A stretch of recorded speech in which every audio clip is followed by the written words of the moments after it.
Hey everyone, it's me, Aaron, Thorgi, whatever you want to call me, and this is another edition of Thorgi's Thoughts, and this week is a special week because after a year of waiting, Akira Kazama finally arrived in Street Fighter V. And for anybody who doesn't know me, I am a massive Rival Schools fan, but more specifically, I am a massive Akira Kazama fan. She is one of my top 5 favorite fighting game characters of all time, despite the fact that she hasn't been in anything in 20 years. But she is finally here, she is in Street Fighter V, and I just want to make a video coming in here and talking about my thoughts on Akira in here, but more specifically, my thoughts on the love that Rival Schools received in this update, because as a Rival Schools fan, there were so many things that I noticed in here that just caused me to geek the fudge out. I flipped my lid at so many little things.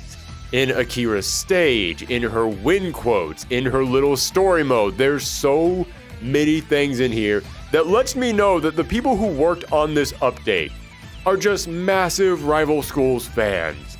And if you give me an opportunity to come in here and make a video talking about Rival Schools, I'm gonna take it. I am not made of stone. If you tell me that you have the opportunity to talk about one of your favorite fighting game franchises of all time that has not received any kind of news in 2 decades, I am going to jump on that. In fact, I'm going to go ahead and warn you guys right now. Today's video is mostly going to be me talking about how much I love Rival Schools and how much I enjoyed what they did with Akira in this game. It's not going to be me coming in here and giving you all of Akira's frame data.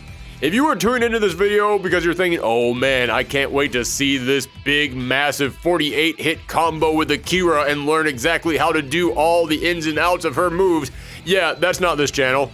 What's the motto of Thorgi's Arcade? We love fighting games, even though we're bad at them. And when it comes to Street Fighter V, ooh man, am I bad at that game.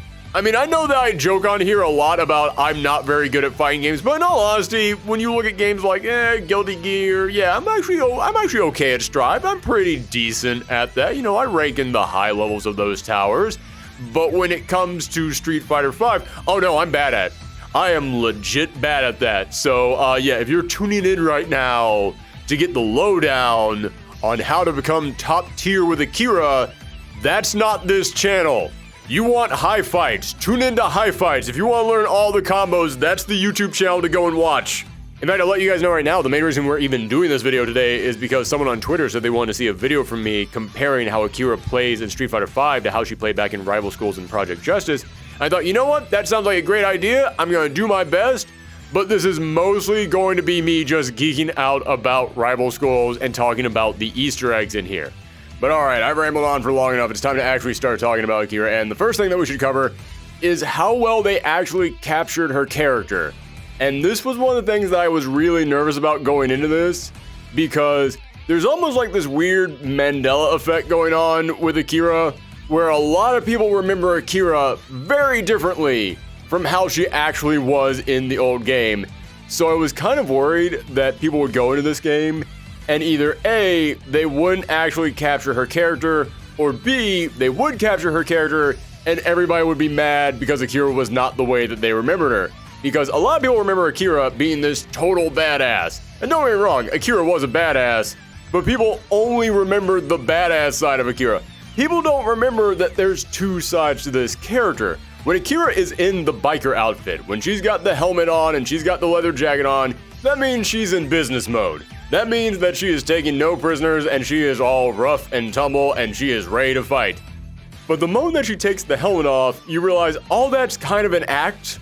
It's just her kind of really acting tough when she's in that character. The actual Akira with the helmet off, she is a very shy and reserved person who doesn't really want to hurt anybody. She doesn't really want to speak up. She very much kind of just sticks to herself. And pretty much all of Akira's lines in here and the way that they're all presented, it really does capture how Akira acts when she has the helmet off. It captures the more soft-spoken side of Akira. So I thought they did a wonderful job of capturing that. And the English voice actress Kaylee Mills, listen, as I said, I grew up playing Rival Schools and Project Justice. I love those games, and Akira was one of my favorite characters in there. So I grew up listening to the Japanese voice actress for Akira because she never had an English voice actress until now, and Kaylee Mills nails it. She sounds exactly like the Japanese voice actress did. Like, her tone, her way of speaking, she nailed it. She got all of it just right. It sounded exactly like Akira did back in the old games.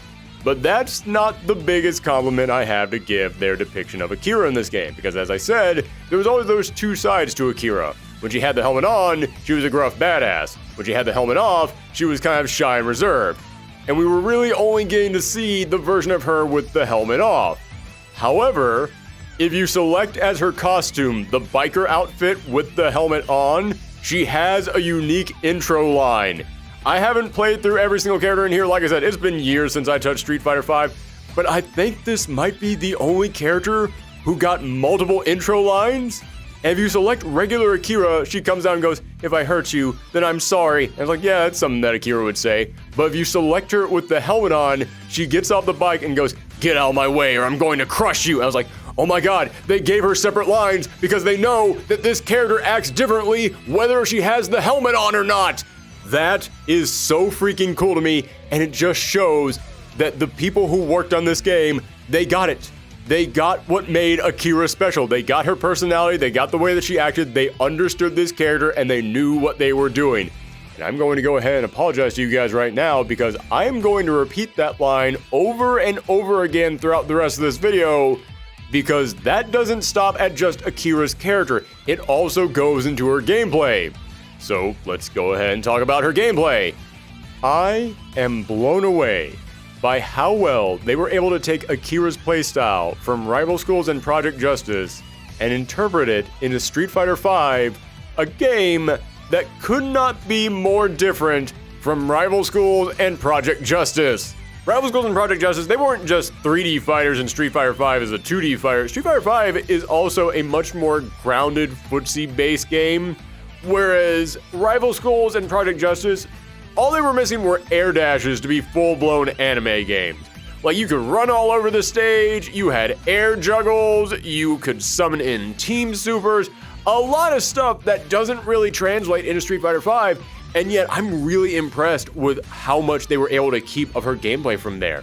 For example, she's got the gate elbow, she's got her, like, elbow charge attack, she's also got the dancing cyclone kick, except they do it differently in this one. Dancing cyclone kick in the previous one, it's down forward kick, and this one's down back kick.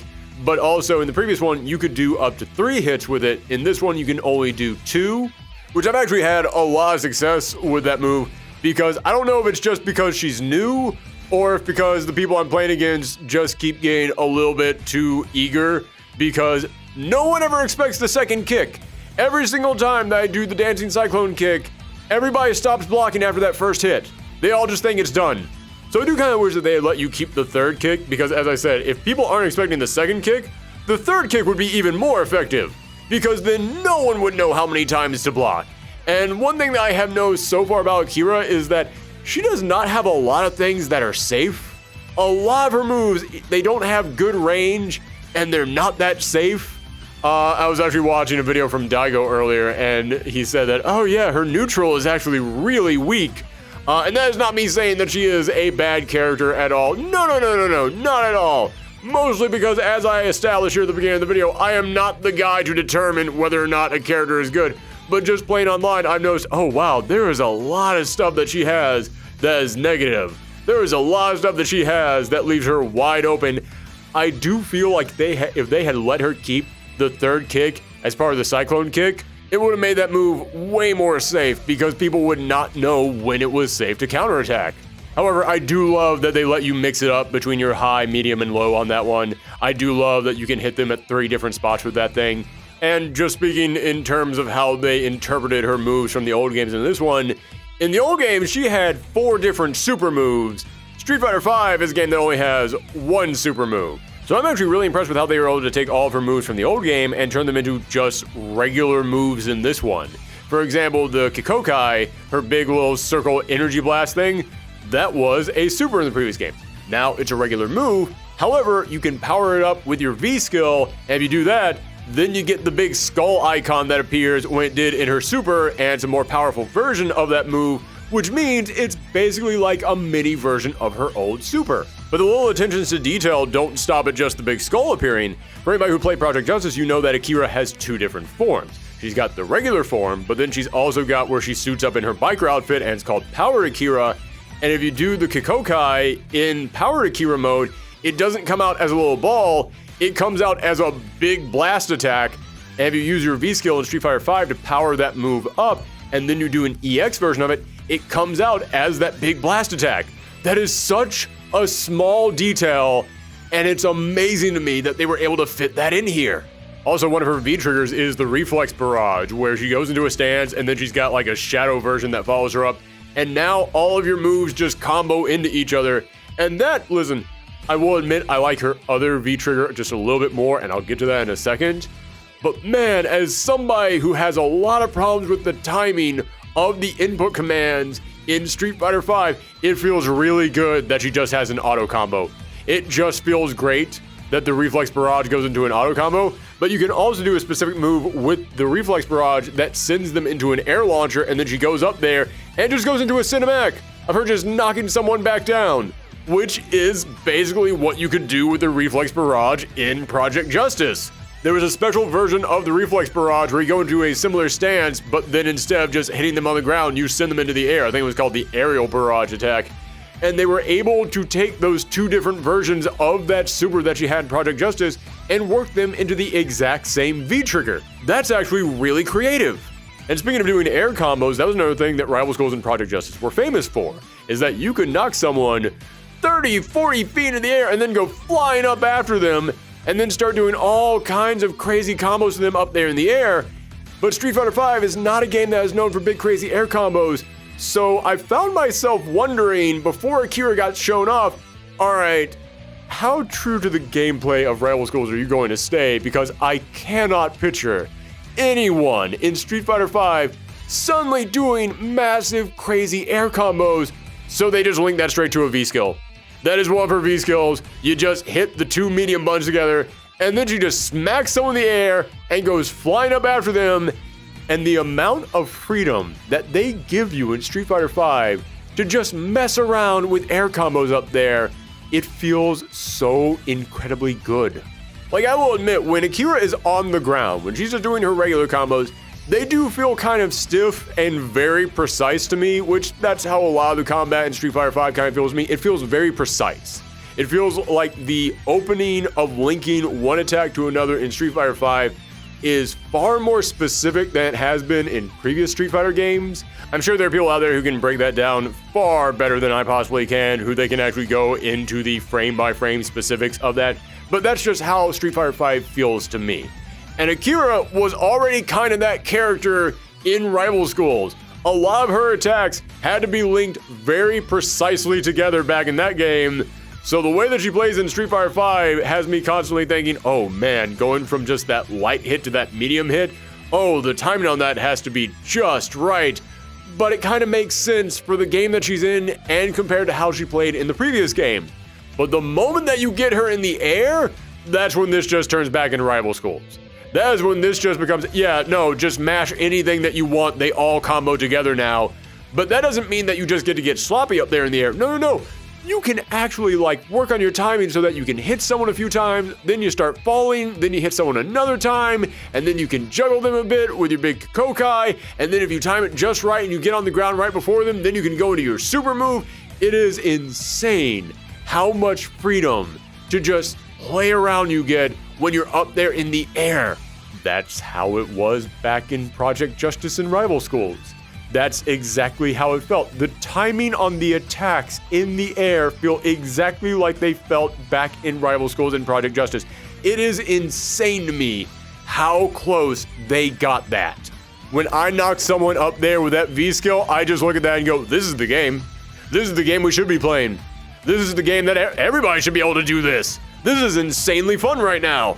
You can tell the people who worked on this game were just massive Rival Schools fans, and they have a love for this franchise. They didn't just throw these characters in because I don't know, we couldn't think of anybody else. Well, we've got this other franchise out there we could do something with. They exist in the same universe. No, you could tell the people who put Akira in here, they did it because they freaking loved Rival Schools. And it doesn't just stop at her moves. So many little Easter eggs in here just scream, we love Rival Schools. And the first big one, the most obvious one, is that I already talked about one of her V-triggers. The other V-trigger is when she just summons in her brother Daigo. And somebody might be thinking, okay, well, they have a little cameo from Daigo. It is so much more than a cameo. When Daigo comes in, she doesn't just do the regular V-trigger activation pose. No. She actually gets the little symbols and the little words that come out when you activate your team-up specials in Rival Schools and Project Justice. And that's not a little tiny thing. That's not like they just went, oh, okay, yeah, it's easy for us to just come in here and completely change how the V-trigger activation looks that we've been using with every single other character. No. They actually had to dedicate time to changing a thing just for one character. But they did it, and it adds so much in there. But Daigo comes in, and he does his little aura activation where he just stands there with his back to the opponent, and just his aura just radiates off of him. He gets like Dragon Ball energy flying above him, and that just knocks someone in the air. That was one of his supers from Project Justice. Again, they managed to sneak another super into this game. And I love that after Daigo does that, and he just walks away like, all right, I'll see you at home, Akira. He then just flies away like Superman. And I love that because when you play the original Rival Schools, everybody talked about Daigo like he was the biggest badass in the world. And they kept that going in Project Justice. In Project Justice, they were like, oh yeah, this guy's only in high school, but he's like one of the strongest guys on the planet. He's going to beat Jiren, no problem. There was like this big mythical presence surrounding Daigo. So the fact that when he decides to leave, he doesn't just walk off screen. No, he takes a few steps away, and then he just goes up, and away, and just flies out of there. It lets me know, again, the people who made this game, the people who put Akira in Street Fighter V, they got it. They didn't just look at the moveset. No. They knew what we liked about these characters. They knew how we felt about these characters, and they felt that way too. And again, the whole point of the gameplay of Rival Schools and Project Justice, it all surrounded around the team dynamic, and all of your big super specials, they were team-up moves. So I do love that Akira's big super, it is her and Daigo coming in there and doing a team-up move together.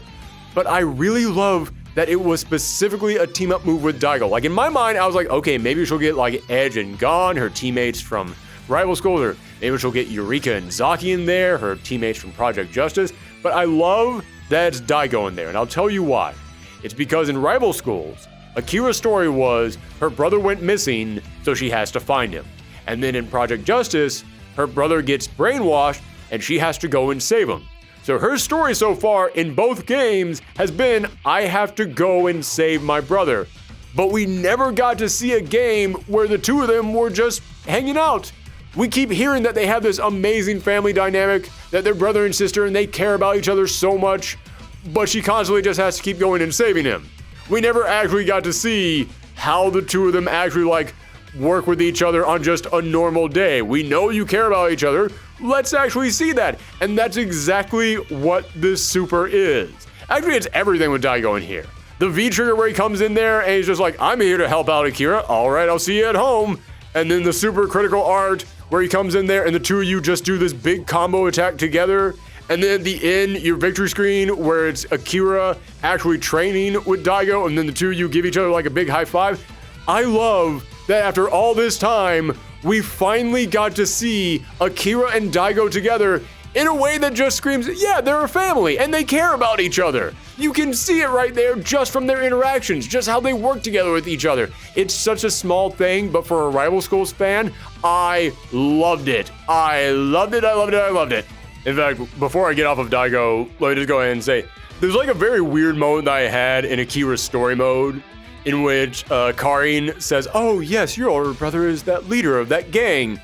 And in the previous games, in Rival Schools and Project Justice, yeah, Daigo was the head of this gang.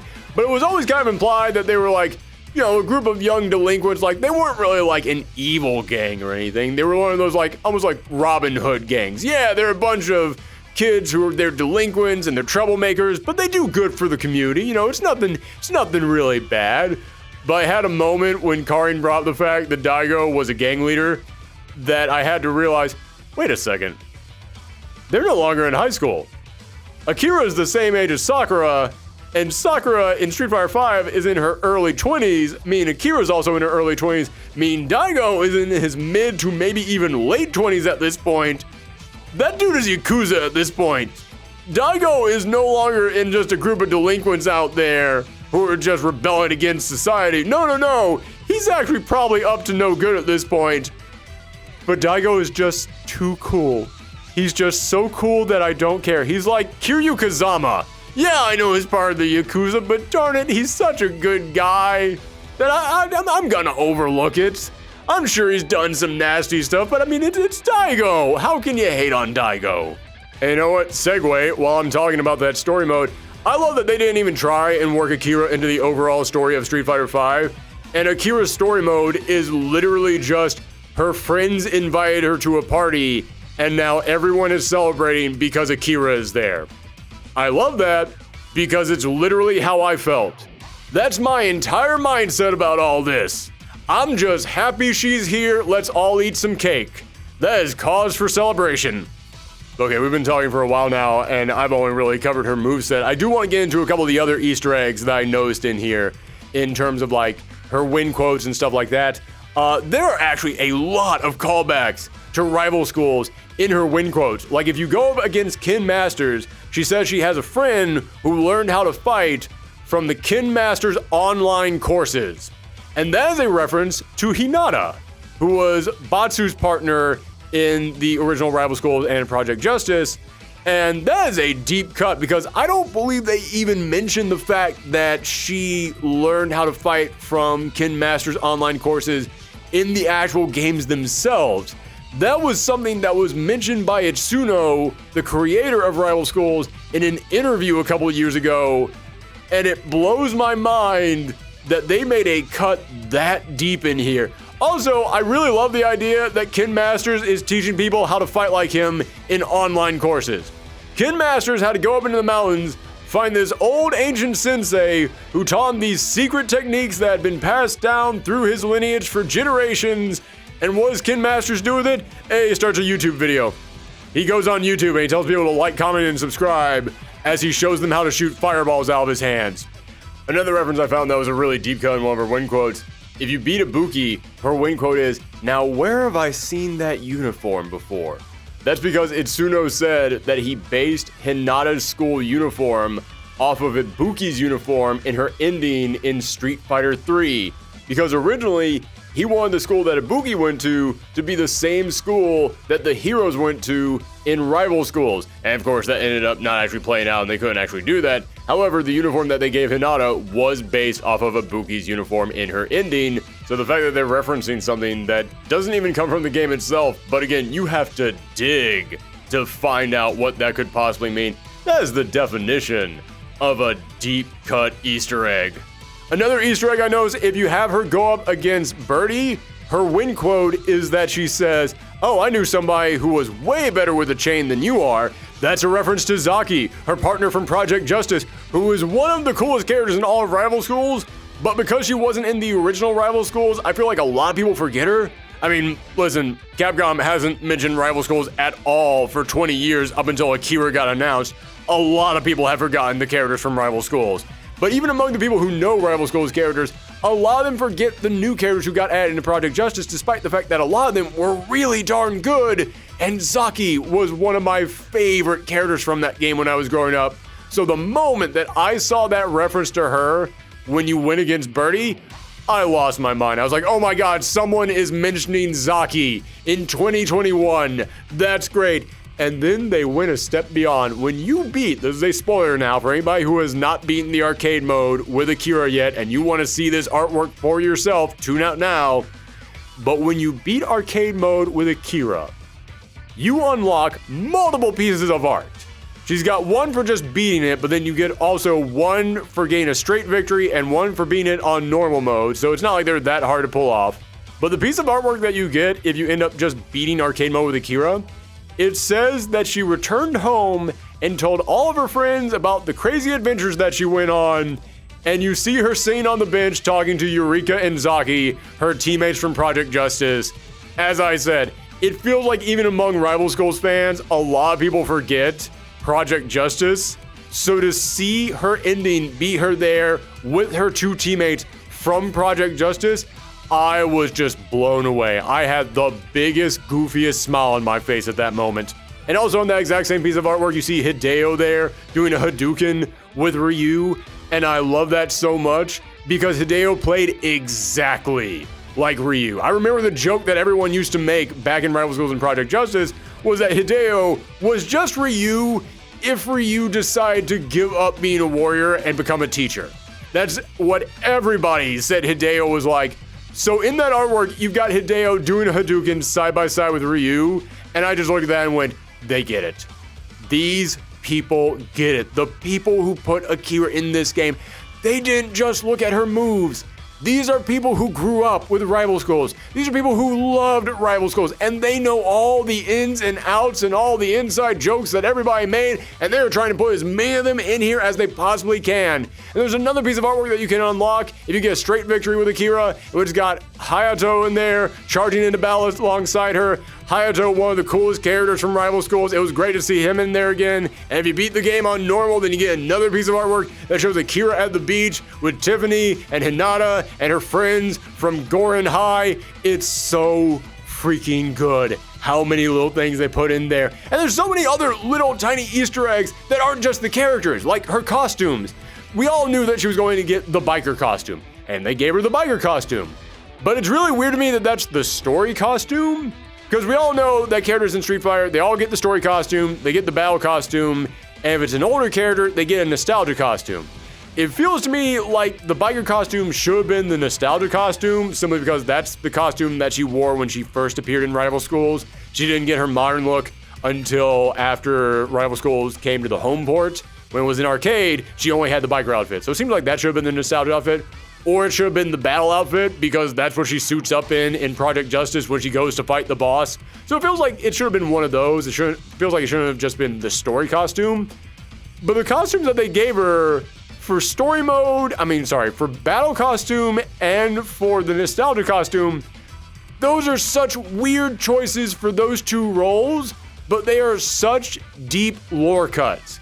Her costume for the battle costume is her outfit from Seijun High, which was just seen for like 2 frames at the very end of Project Justice. So even though it's weird to me that that's the battle outfit, it feels like if that was going to be anything, it should have been the nostalgia outfit, seeing as how she is no longer a high school student, and that was her high school outfit. Feels like that would have made more sense. It's still a deep cut, and I am always in favor of deep cuts. But what was her actual nostalgia costume? That might have been too deep of a cut for me. It is the maid outfit that she wore for a special event in the Rival Schools dating sim. Yes, for anybody who doesn't know, when Rival Schools was released in Japan, it had a special mode that didn't get translated to America, and it was essentially a school life simulator, which kind of basically played like a dating sim. And at one point during that school life simulator, the school has to put on its big annual festival, and Akira's class does a maid cafe, and she has to dress up like a maid. So that's the outfit that they gave her for the nostalgia costume.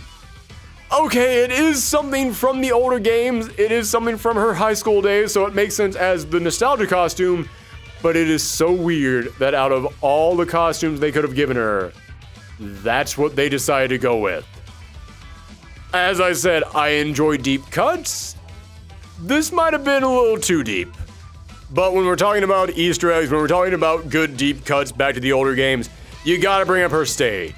Rival Riverside, this is their stage from Project Justice, and it is probably the best interpretation you could have done of that 3D stage into a 2D plane. Everything in there, from Gon and Edge in the background, to just the little like design and layout of the stage itself. Like you've got like the little barriers up there blocking you off from the riverside, and you've got the bridge in the background. Everything down to the time of day that the stage is set at is a perfect reproduction of that stage. That stage is just oozing with love. But those are all the little Easter eggs, those are all the little callbacks and all the stuff that they put in there that I've noticed so far just to make us Rival Schools fans happy. I love it. I am so pleased with what they did in here. And all I can say is, I hope that someone at Capcom is listening. I hope that someone at Capcom is paying attention to all this, because I have seen so many people excited to check out Akira. I have seen so much hype surrounding the release of Akira.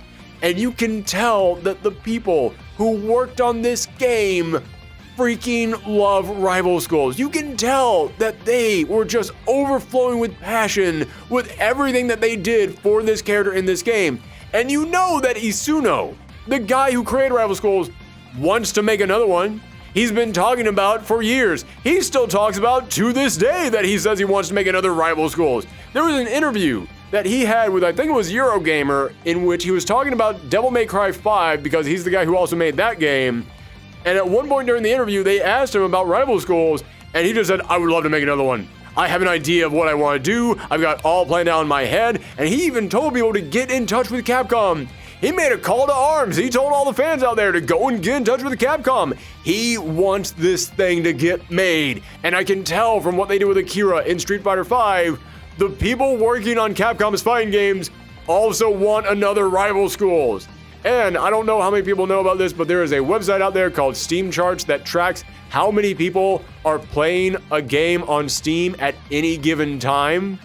And the night that Akira dropped, more people hopped online to play Street Fighter V than had played the game since January of this year. That was 8 months ago, and it saw a peak like that. And yes, I know that Oro also dropped on the exact same night, so it isn't fair to say that all this is thanks to Akira. However, when you go on the shop page of Street Fighter V, everything that you see is Akira. When it says the top player being downloaded, it's Akira. The top costume being downloaded, it's Akira. The top color being downloaded, it's Akira. People are genuinely excited about Akira, and this has to mean something. It has to. I just pray that someone at Capcom is actually paying attention to this. Because when you have a guy who invented this franchise saying he wants to make another installment, and just recently he made Devil May Cry 5, meaning he just pulled off a giant success for your company by bringing back an older IP, and he's saying he wants to now bring back another older IP, and the people making your fighting games show that they love this IP, and audiences out there are willing to spend money on characters from this IP. Shouldn't that all mean something? Shouldn't that all kind of just come together and create a thing? Shouldn't something happen because of all that? In fact, looking at the data, not only is this the highest number of people who have been playing this game since January of earlier this year, it is the 5th highest peak ever for this entire game that has been out for 5.5 years at this point. 5.5-year-old game saw its 5th highest number of people online at any given time the moment this character dropped. I've been saying for a long time now that we need Capcom to give us a re-release of Rival Schools and Project Justice. Just re-release that thing, add an online mode to it, and we'd be happy with it. But looking at this success, looking at how many people are excited about this, looking at how many people on your staff are excited about this, looking at the guy who just made a huge release for you, begging you to let him make another one, I'm sorry, a re-release ain't gonna cut it at this point. We need a brand new game. And honestly, I think that's what you guys need as well. Because a lot of people have been wondering where Street Fighter 6 is. How come we haven't heard anything about Street Fighter 6? It's been 5.5 years since Street Fighter 5 came out. How come no one has even mentioned Street Fighter 6? Well, there was some leaked info coming out of Capcom, there was some leaked memos, and there have been some interviews with some people who worked at Capcom who are no longer there. And they've all basically said, yeah, we've actually been working on Street Fighter 6 for several years, and everyone hates it. Everything that we have done with the game so far doesn't work. Nobody's really having fun with that game. And considering that Ono, the guy who was the head of their fighting game division, left right during the midst of all these interviews and leaks coming out, it does kind of add some validity to the idea that these might be true. Maybe Street Fighter 6 is indeed in some trouble. Well, you know what? if Street Fighter 6 is in trouble, and you guys have been trying for years to make it work, and it's just not coming along, you just can't get that thing moving the way that you want to, just take a break. Just step back from it, and pick up a new project, and work on that. Start up another fighting game. Almost every single other studio out there that puts out fighting games puts out at least 2 franchises. Arc Systems, they've got at least 2 franchises. Bandai Namco, they've got at least 2 franchises. NetherRealm, they've got at least 2 franchises. But Capcom has just been putting all their eggs into the Street Fighter basket. And if there is any other fighting game franchise that Capcom makes that deserves to come back and be your second major fighting franchise that you are working on, it's Darkstalkers. But you're not going to do that. So let's make it Rival Schools. So yes, if you guys are interested in Rival Schools, if you guys played it when you were younger and you're a fan of the franchise and you want to see more of it, or if you never got a chance to check this game out and you want to come back in some way so you can finally get your hands on it, make sure that you just spread the word. Like I said, Itsuno has been telling people, get in touch with Capcom. Let them know that people want Rival Schools. In fact, I have already seen on Twitter the hashtag Rival Schools 3 going around. People have already been using that. So if you guys want to join in, make sure that you hit up Twitter, make sure that you hit up all the social media, use hashtag Rival Schools 3. And if you're going to get in touch with Capcom, make sure that you're nice, make sure that you're respectful, but let's just make sure that our voices are heard. If you want this series to come back, let people know. I want to thank everybody who tuned in today. As I said, someone wanted me to come in here and just talk about Akira's gameplay and how it compared to the old Rival Schools games, but real talk, I just wanted to talk about Rival Schools. I just wanted to nerd out about Rival Schools again. I will always take that opportunity to do that. So I hope that you guys enjoyed my trip down memory lane today. If you want to know more about Rival Schools, we did a massive hour-long retrospective on the entire series, a card for that will be popping up right now. And if you want to get in touch with me on Twitter, you can always find me at Thorgi's Arcade. Thanks for tuning in, everyone. Stay safe out there, and come back next time.